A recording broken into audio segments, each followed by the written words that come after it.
I think if you look at our team on paper and you look at our pitching rotation and our lineup on a daily basis, if those guys just go out and do near their average major league numbers over their careers, I think that'll be good enough to win. There's a lot of talent here, and I think if we, like every other team, if we can stay healthy, I don't think that there's a limit to what we can do this year. The main thing is winning. Everybody's on the same page, and that's all that we care about is winning. The Diamondbacks' quest began on a cool Los Angeles evening when rookie manager Bob Brenly trotted out his first lineup card. The tone for an unforgettable season was set early when Luis Gonzalez belted the first of what would turn into a franchise record 57 home runs, and the Diamondbacks partied after earning their first victory of the 2001 season. The Diamondbacks win the 2001 season opener, and congratulations to first-year skipper Bob Brenly. April brought more game-winning heroics from all corners of the clubhouse. Here, Reggie Sanders caps a scintillating stretch from April 16th to the 22nd that earned him National League Player of the Week honors. Second home run of the game. The month came to a close, but not before Gonzalez tied Ken Griffey Jr.'s record with 13 home runs in the opening month of the season, and the Diamondbacks celebrated finishing April with a winning record. With 13 home runs in the month of April. 2-2 to Castro. The evening of May 8th turned magical when Randy Johnson unleashed his blazing fastballs and mind-bending sliders on the unsuspecting Cincinnati Reds. Strike three. By the time Johnson had finished 9 innings, he had muscled his way into the record books with 20 strikeouts. The Major League record. After 17 scoreless innings in San Francisco on May 29th, Erubio Durazo sliced a double into the left field corner that scored the game's only run and ended the longest game in franchise history. During the 15th, Brenly joked that if they won, he would reward the team by giving them infield practice off for the rest of the season. They never took infield again. The summer to remember continued during an emotionally charged Father's Day game when Tony Womack's grand slam led the way. Womack broke down as he reached home plate, remembering his father, who had passed away 2 months earlier. Gonzalez took center stage during the All-Star break in Seattle by winning the home run hitting contest, beating out a field that included Barry Bonds and Sammy Sosa. With Arizona facing one of its most lopsided losses of the season against the rival Giants, manager Bob Brenly broke the tension by sending center fielder Steve Finley to pitch the 9th. The move worked, and the Diamondbacks broke their slide. Workhorse right-hander Curt Schilling becomes the first pitcher in franchise history to earn 20 wins in a season. He also became the Majors' first 20-game winner after beating San Francisco 7-2 on September 5th. Matt Williams' game-winning 2-run homer in the bottom of the 10th inning beat San Diego on September 8th in yet another dramatic ending to another Diamondbacks victory.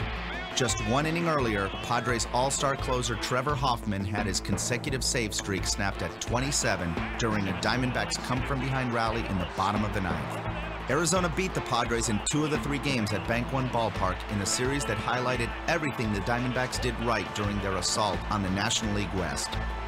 Timely hitting was one of the Diamondbacks' favorite callings during the season, like this key RBI single by Mark Grace and the agile base running of Danny Bautista, shown here beating a throw to the plate. The spectacular defense that yielded the highest fielding percentage in the National League was on display almost every night, highlighted by 2-time Gold Glove winning first baseman Mark Grace. Clutch hitting from reserves such as David DeLucci led to countless rallies that kept scoreboard operators at Bank One Ballpark busy all summer long. Reliever Byung-Hyun Kim and his wicked submarine-style pitches that have continually confounded opposing batters since he arrived from South Korea before the 1999 season earned 19 saves after taking over for injured closer Matt Manti. Randy Johnson continued his mastery over opponents when he became the first pitcher in Major League history to record 300 strikeouts in 4 consecutive seasons. Johnson is second only to Roger Clemens in strikeouts among active pitchers.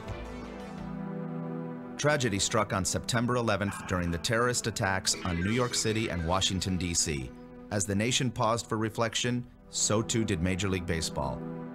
Commissioner Bud Selig ordered games be halted for a full week, to be resumed on September 17th. 1 week later, the Diamondbacks returned to Phoenix for their final homestand that started with 3 games against Milwaukee. Luis Gonzalez, who has emerged into one of the game's biggest superstars, once again led the way on offense. But he was aided by the late-season surge of shortstop Tony Womack, who after a first-half slump gave the club a much-needed presence in the leadoff spot and on the base paths when it mattered most. 1-2 to Counsell. No player gave the Diamondbacks a bigger late-season boost than Craig Counsell, who emerged from the bench to become the everyday second baseman during a September surge. Counsell's wide range on defense helped cement his spot, but it was his consistency at the plate where he made his biggest strides. He may not have won this argument, but he did secure his spot in the lineup. It's off the wall. Randy Johnson eventually won his 20th game to join Curt Schilling as 20-game winning teammates. The duo was easily the most intimidating 1-2 punch in the majors.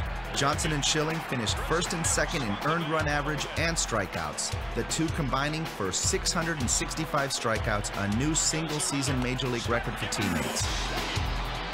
They were joined by St. Louis's Matt Morris as the only pitchers to win at least 21 games in the National League. Struck him out. Swinging. In a scene that became all too familiar during the summer, Luis Gonzalez's torrid pace continued into late September. Here, his game-winning home run on September 28th leaves Bank One Ballpark and deals a crushing blow to the Dodgers' postseason chances, leaving only the Diamondbacks and Giants in serious contention for the National League West crown. In just the franchise's 4th year of existence, Arizona was aiming for its 2nd playoff berth. The next night saw the Dodgers literally run themselves out of playoff contention as the Diamondbacks chased and chased and chased down Los Angeles before catching the Dodgers and sending them on their way toward another empty offseason. The final homestand began with 3 games against divisional rival Colorado. It culminated the end of 81 games at Bank One Ballpark that saw the Diamondbacks peak during the Valley's scorching summer months and maintain their grasp on the NL West division.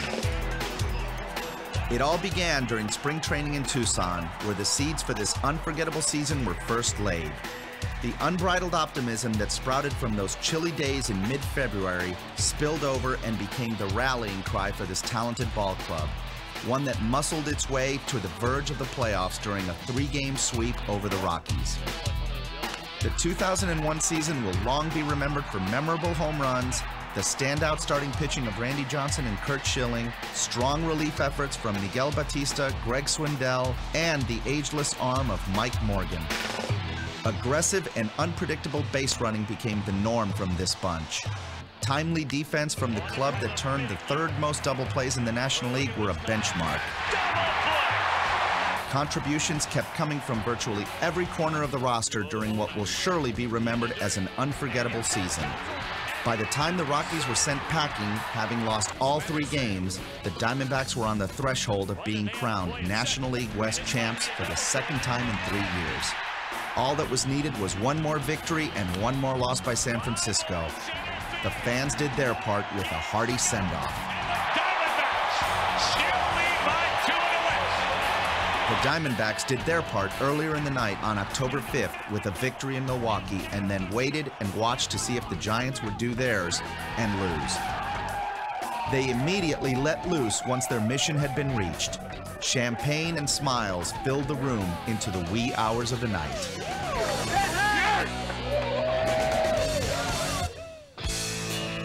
The playoffs returned to Bank One Ballpark 4 days after the Diamondbacks' wild celebration in Milwaukee. The National League Division Series started with Arizona hosting the St. Louis Cardinals. Curt Schilling, who had gotten the call to start Game 1, was opposed by fellow 22-game winner Matt Morris. The two locked into a classic pitcher's duel, but it was Schilling who emerged on top in Arizona's 1-0 victory.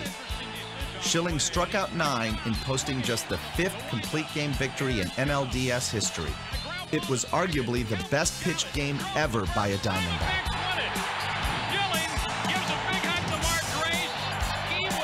On Friday night. Plunkett called out on strikes.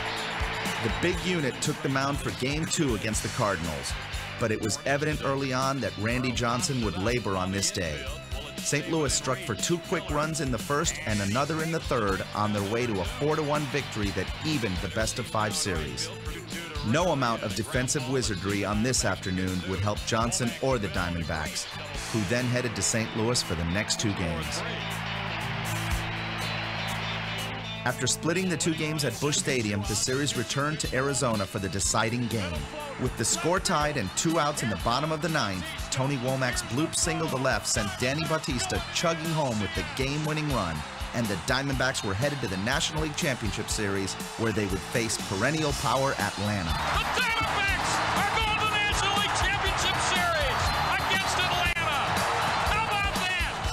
The Diamondbacks' pitching was simply too much for the Braves, who bowed out in just 5 games.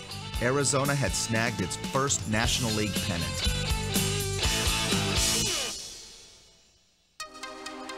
For the first time ever, the Fall Classic came to the desert as the Diamondbacks hosted the storied New York Yankees. If the Diamondbacks had any jitters, they never showed. With Curt Schilling continuing his postseason mastery and Arizona's offense jumping out early on Yankees starter Mike Mussina, the rout was on as the Diamondbacks won their first World Series game by an impressive 9-1 count.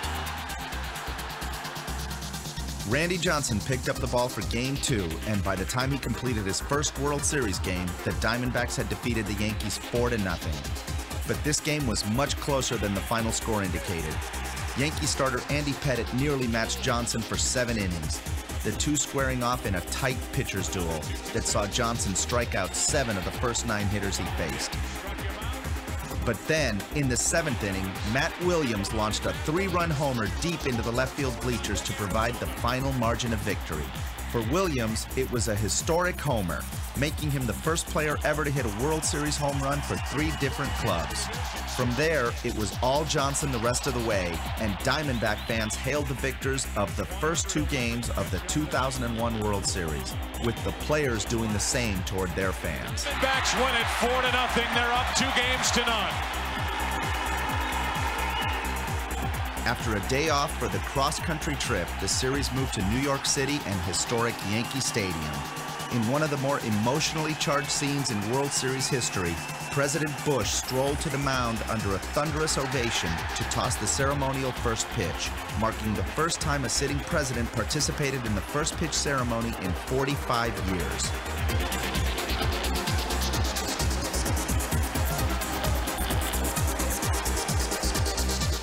Despite an outstanding effort from Arizona starter Brian Anderson, the Diamondbacks offense managed only 3 hits off Roger Clemens and Mariano Rivera as the Yankees edged Arizona 2-1 to climb back into the series.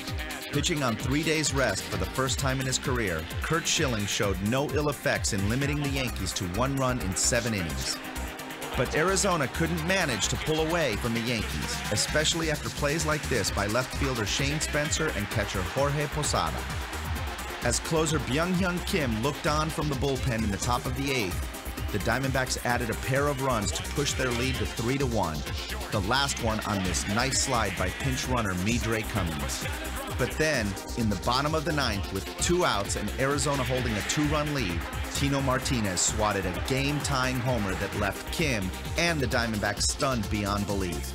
1 inning later, Derek Jeter capped the incredible Yankee rally with a game-winning home run just minutes after the clock struck midnight and the calendar flipped, giving in to the first November World Series in history. Everyone associated with the Diamondbacks was shocked. 24 hours later, while holding a 2-run lead and needing just 1 out to secure a victory, lightning struck the Diamondbacks again as Kim surrendered another haunting game-tying home run. This time it was Scott Brocious who clubbed the shot.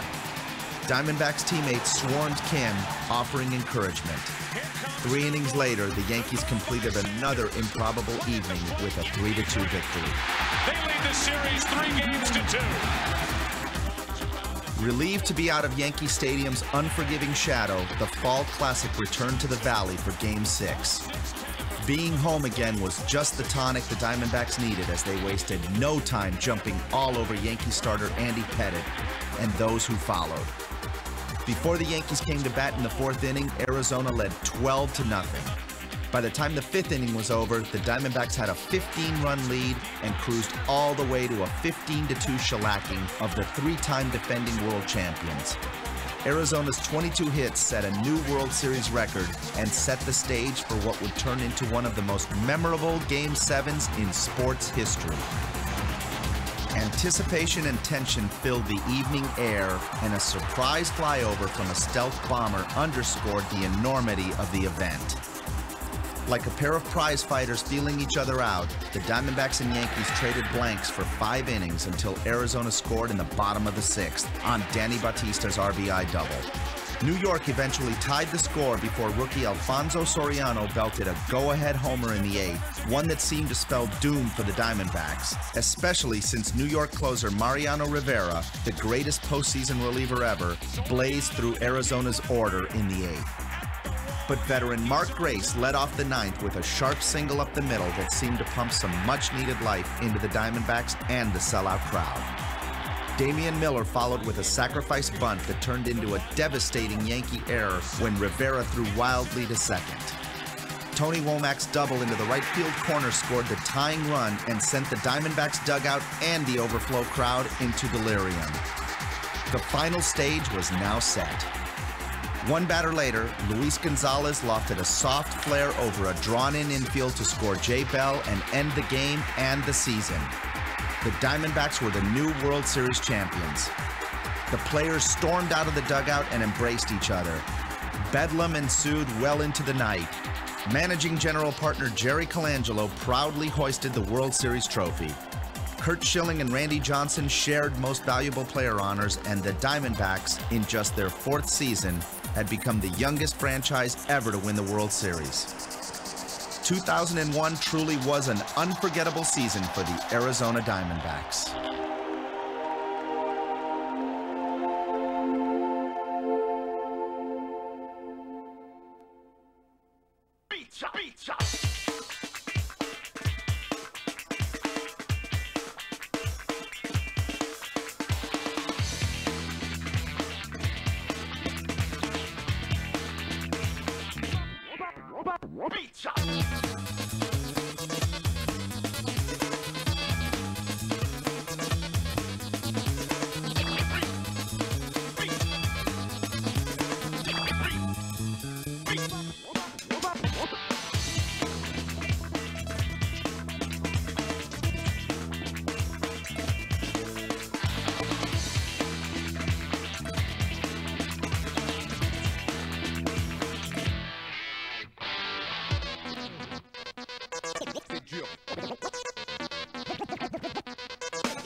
Pizza!